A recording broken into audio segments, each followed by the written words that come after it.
கிறிஸ்துவுக்குள் பிரியமானவர்களே, கர்த்தரும் இரட்சகருமாய் இயேசு கிறிஸ்துவின் ஈடிய நாமத்தினாலே உங்கள் யாவருக்கும் என் அன்பின் வாழ்த்துக்களை தெரிவித்துக் கொள்கிறேன். தேவனர்லி அப்பம் பிரேயர் மினிஸ்ட்ரி சேனல் மூலியமாக உங்களோடு சந்திப்பதில் மிகுந்த மகிழ்ச்சி அடைகிறேன்.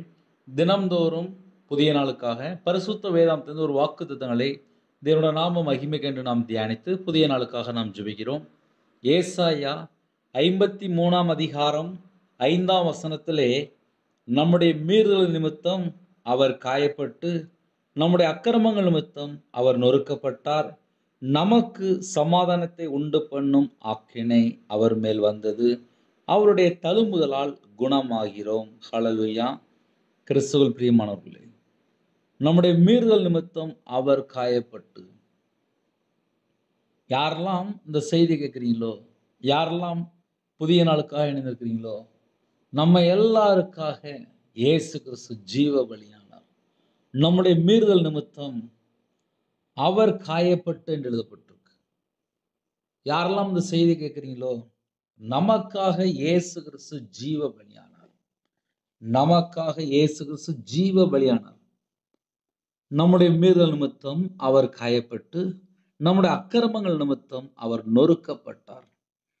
நம்மளுடைய அக்கிரமங்கள் என்று எழுதப்பட்டிருக்கு.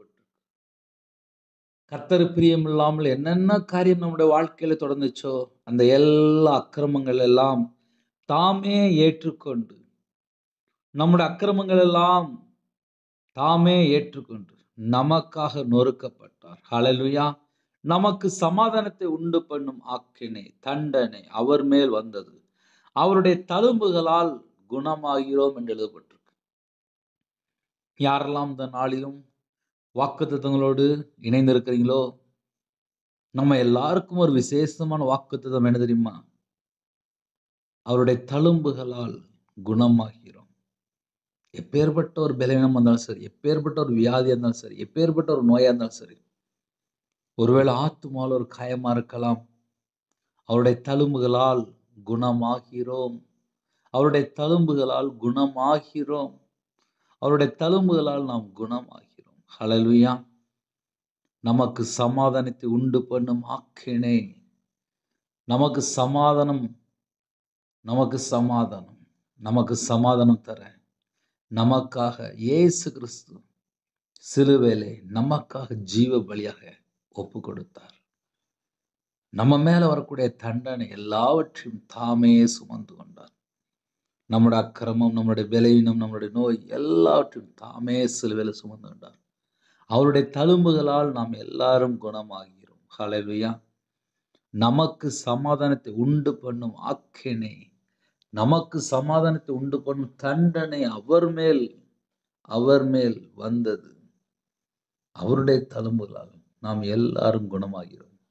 புதிய நாளுக்கு ஜெபிப்போமா? இருக்கிற இடத்துல கண்களை மூடி நாம் ஜெபம் செய்வோம்.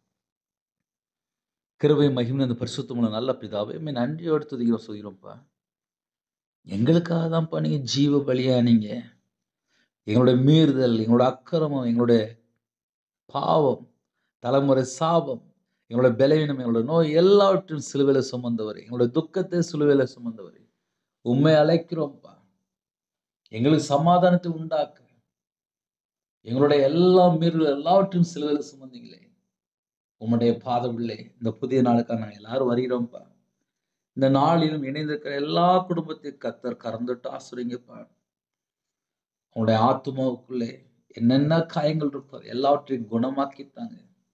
சரீரத்துல என்னென்ன நோய் இருக்கோ, சரீரத்துல என்னென்ன பலவீனம் இருக்கோ, அப்பா உம்முடைய தழும்புகளாலே குணமாகிறோம் என்று எழுதப்பட்டிருக்குப்பா. ஒவ்வொரு குடும்பத்தையும் அப்பா உங்க பிள்ளைகளை சந்திக்கணும், உம்முடைய தழும்புகளாலே சுகமாக்கித்தாங்கப்பா, சுகமாக்கித்தாங்க. ஒவ்வொரு குடும்பத்துக்கும் பூரண சுகம் தாங்க. எந்தெந்த குடும்பத்திலே தாழ்த்துறாங்களோ இந்த நாளில் உம்முடைய பிரசன்னம் இறங்கி வரட்டும், உம்முடைய கிருபை இறங்கி வரட்டும், உம்முடைய வல்லமையால் நிரப்புங்க. ஜெப அபிஷேகத்தை தாங்க, தியானிக்கிற அபிஷேகம் தாங்க, துதிக்கிற அபிஷேகம் தாங்க. சிறுபிள்ளை முதல் கொண்டு முதியோர் வரை எல்லாரையும் கர்த்தர் கறந்துட்டு ஆசுறீங்க. ரட்சிப்பின் வஸ்து தாங்க ராஜா, நீதியின் சால்வை தாங்கப்பா, துதியின் அபிஷேகத்தை தாங்கப்பா. எங்களுடைய அவைகள் எல்லாம் கிறிஸ்துவோட அவையமா மாறட்டும். எங்க உடம்புல ரத்தம் எல்லாம் கிறிஸ்துவின் ரத்தம் மாறட்டும்.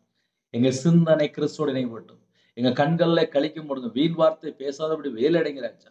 எல்லா குடும்பத்தையும் உம்முடைய பாதவில் அர்ப்பணிக்கிறோம். எந்த நாட்டுக்குள்ள எந்த சூழ்நிலை எந்த உபத்திரத்தோடு கண்ணீரோடு ஜெபிக்கிறாங்களோ அந்த குடும்பத்தை கர்த்தர் சந்திக்கணும். அப்பா விசேஷமா சந்திக்கணும். சிறுபிள்ளை முதல் கொண்டு முதியோர் எல்லா குடும்பத்தில் கர்த்தர் கரம் தொட்டு ஆசீர்வதிங்க. இந்த நாளில் உமக்கு பிரியமானபடி வாழைகளை அர்ப்பணிக்கிறோம்ப்பா. எல்லா குடும்பத்தையும் பரிபூர்ணமா ஆசீர்வதிங்க. உங்க நாமம் மட்டுமே விடட்டும். துதிகான மகிமை எல்லாம் ஒருவருக்கே செலுத்திடும். இயேசு கிறிஸ்துவின் பிதாவே ஆமென். தேவனுக்கே மகிமையுண்டாவதாக. கர்த்தர்தாமே உங்களையும் உங்கள் குடும்பத்தின் சகல காரியத்திலும் சம்பூர்ணமாக திருப்தியாக கர்த்தர் கூட இருந்து ஆசீர்வதிப்பாராக. ஆமென். கர்த்தராகிய இயேசு கிறிஸ்துவின் கிருபையும் பிதாவாகிய அன்பும் பரிசுத்தனுடைய ஐக்கியமும் இப்பொழுதும் எப்பொழுதும் சதா காலங்களிலும் நம்மளோடு கொடுப்பதாக. ஆமென். கிறிஸ்துவ பிரியமானவர்களே, 9360064181 உண்டால் நாங்கள் உங்களுக்கு குடும்பத்தில் ஜெபிப்போம். தினம்தோறும் புதிய நாளுக்காக ஒரு வாக்குத்தத்தம் பேசுகிறோம். தினம்தோறும் இணைந்திருங்கள். கர்த்தர் குடும்பத்தை ஆசீர்வதிப்பார். தொடர்ந்து இணைந்திருங்கள். இரவு நேரத்தில் ஜெபிக்கிறோம். அதையும் தொடர்ந்து கேளுங்கள். God bless you. Thanks for watching. Please subscribe our channel. Click the like and share. Click the bell. God bless you.